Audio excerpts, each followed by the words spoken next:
कहानी भूत या कुत्ता। पिंटू और पिंटू के पापा मॉर्निंग वॉक से घर वापस आ रहे थे कि रास्ते में उन्हें एक सुंदर कुत्ता दिखाई देता है। पापा पापा, ये देखो कुत्ता कितना सुंदर है। चलो ना पापा, इसे घर ले चलो। बेटा, ये कुत्ता किसी का पालतू है। जब हम बाजार चलेंगे तो वहां से एक प्यारा सा कुत्ता खरीद कर लाएंगे। लेकिन पिंटू अपनी जिद पर अड़ा रहता है। आखिरकार पिंटू के पापा उस कुत्ते को लेकर घर जाने के लिए तैयार हो जाते हैं। वो कुत्ता पिंटू से इतना घुल मिल जाता है कि जैसे पिंटू को कब से जानता हो। देखा पापा, ये कुत्ता कितना प्यारा है। अगर ये किसी का कुत्ता होता तो कोई न कोई जरूर इसे खोजते हुए आता। पिंटू और कुत्ता खूब मस्ती करते, खेलते कूदते और बड़े ही प्यार से रहते। पिंटू तो उस कुत्ते को सिर्फ एक जानवर समझ रहा था, लेकिन असलियत में वो एक भूत था। रात के 12 बजे कुत्ता घर से निकलता, आदमी का रूप बनाकर अमीर लोगों के घर जाता। जिस घर में अच्छी नस्ल के कुत्ते रहते, वो कुत्ता उन अमीर घर के कुत्तों को काटकर मार डालता। पूरे इलाके में हाहाकार और पुलिस डिपार्टमेंट में खलबली मच जाती है। इंस्पेक्टर अपने सिपाहियों को जल्द से जल्द कुत्तों के कातिल का पता लगाने के लिए बोलता है। पुलिस रात को पहरा देना शुरू कर देती है, लेकिन कुत्तों की हत्या का सिलसिला रुकने का नाम नहीं लेता। और एक दिन रात के 12 बजे अचानक से पिंटू की आंख खुलती है और वो अपने कुत्ते को घर से बाहर जाता हुआ देखता है। पिंटू अपने पापा के पास जाकर कुत्ते के जाने की बात कहता है। पिंटू के पापा पिंटू के साथ कुत्ते को खोजने के लिए निकल पड़ते हैं और कुछ दूर जाने के बाद उन्हें अपना कुत्ता एक धनी आदमी के घर में जाता हुआ दिखाई देता है। पिंटू बेटा, चलो हम उसके पीछे चलते हैं। हम देखते हैं कि वो कहां जा रहा है। पिंटू के पापा और पिंटू अपने कुत्ते के पीछे पीछे घर के गेट तक पहुंचते हैं। गेट पर चौकीदार सोया हुआ रहता है। कुत्ता गेट के नीचे से अंदर घुस जाता है और अंदर घुसते ही आदमी बन जाता है। उस आदमी का शरीर हरा हो जाता है और उसके पैर उल्टे रहते हैं।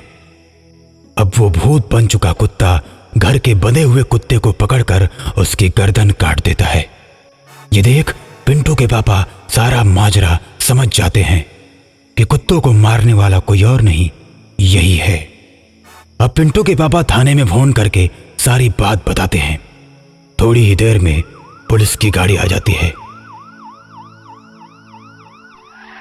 पुलिस वाले उस घर को चारों तरफ से घेर लेते हैं, जिसके अंदर वो भूत कुत्ते का खून पी रहा होता है।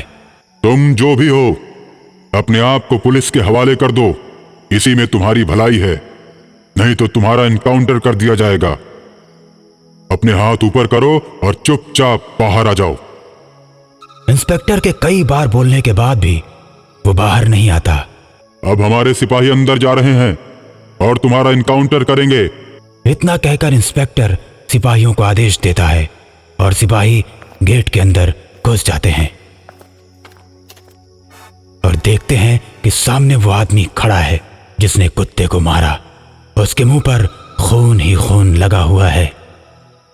सिपाही उसकी तरफ बंदूक तान देता है, लेकिन जब उसकी नजर उस आदमी के पैरों पर पड़ती है तो वो डर जाता है। भाई, इसके तो पैर उल्टे हैं। ये कोई इंसान नहीं, ये भूत है, भूत। इस पर किसी गोली का असर नहीं होगा। चलो यहां से चलते हैं। अरे कोई भूत वूत नहीं होता। अभी मैं इसको मौत के घाट उतारता हूं। ओए हत्यारे, मरने के लिए तैयार हो जा। तू दूसरों को तो नकली उल्टे पैर लगाकर डरा सकता है, लेकिन मुझे नहीं। इतना कहकर वो सिपाही गोली चला देता है, लेकिन ये क्या, गोली तो उस हत्यारे के आर पार हो जाती है। देखा, मैंने बोला था ना, ये भूत ही है। अब तो मानेगा ना मेरी बात। चल भाग, चल यहां से। इतना कहकर सिपाही भागने लगते हैं, लेकिन भाग नहीं पाते। उनके पैर जाम हो चुके हैं। पहला सिपाही अब समझ जाता है कि उनका मरना निश्चित है। दूसरा सिपाही अभी भी भूत पर गोली चलाता है और इतने में वो भूत आकर सामने खड़ा हो जाता है और दूसरे सिपाही की गर्दन काट देता है। अपने साथी सिपाही की गर्दन कटता देख पहला सिपाही और भी डर जाता है।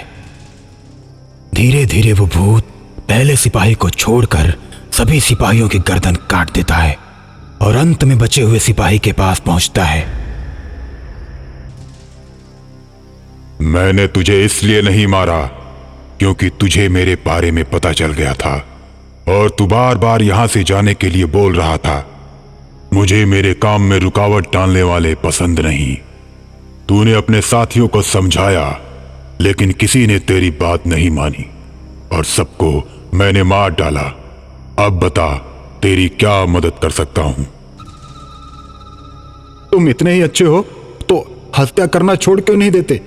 मैं किसी को मारना नहीं चाहता था। मैं तो केवल बड़े घर के कुत्तों को मारना चाहता था। तुम बड़े घर के कुत्तों को क्यों मारना चाहते थे? उन कुत्तों ने तुम्हारा क्या बिगाड़ा है? जब मैं जिंदा था तो मेरे पास विदेशी नस्ल के कुत्ते रहते थे और मैं उनके बच्चों को बेचकर अपना व्यवसाय चलाता था।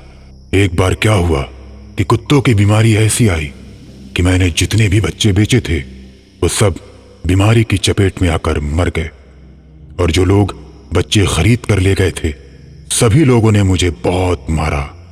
बल्कि मैंने उन्हें उनका पैसा लौटाने के लिए बोला था लेकिन किसी ने मेरी एक नहीं सुनी और ज्यादा खून बहने की वजह से मैं मर गया। जब मैं मर गया तो इन लोगों ने मुझे मेरे घर के पास ही गाड़ दिया।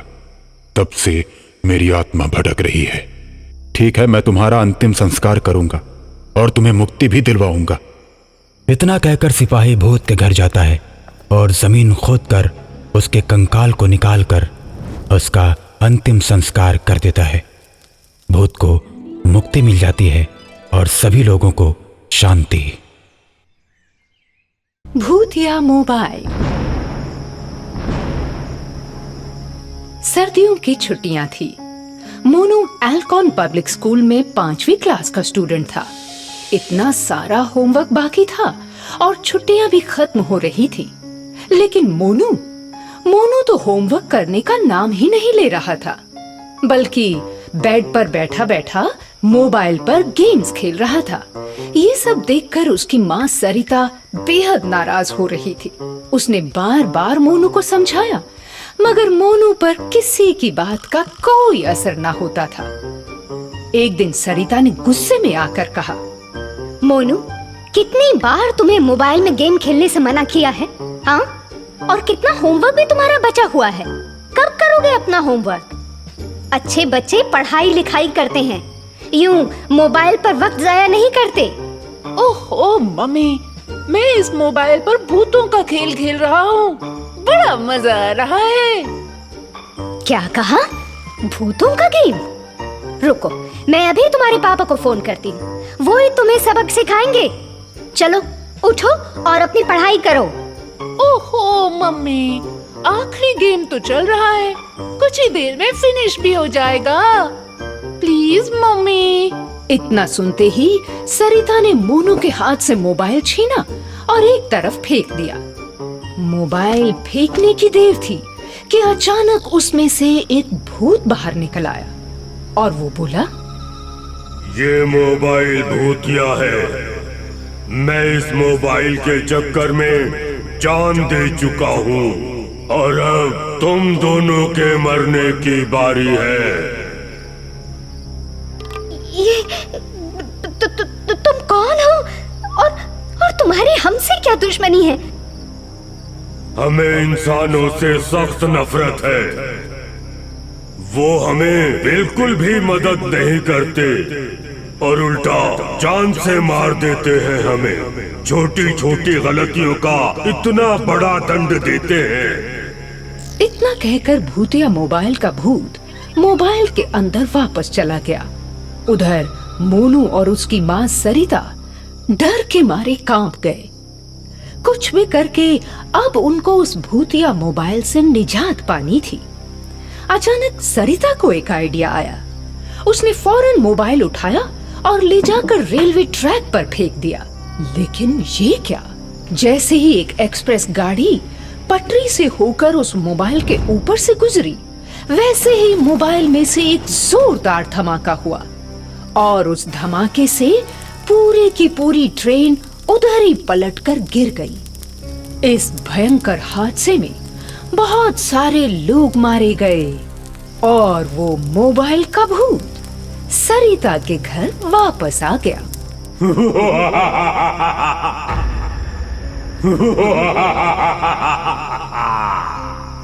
आज तुमने मेरे मन की मुराद पूरी कर दी सरिता।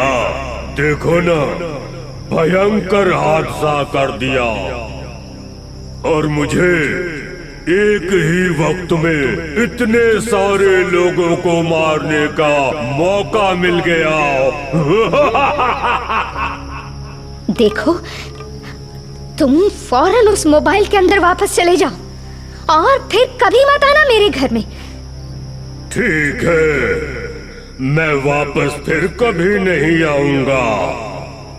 अब मुझसे डरने की जरूरत नहीं है, क्योंकि मैं तो मोबाइल के अंदर रहता हूँ ना, घरों के अंदर नहीं रहता।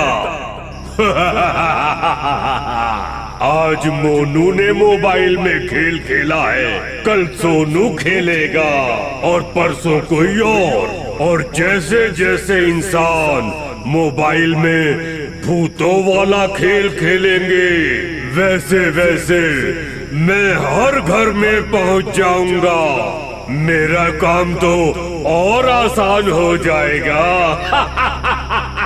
अब जैसा मैं कहता हूँ वैसा करो, मोबाइल में गेम खेलो।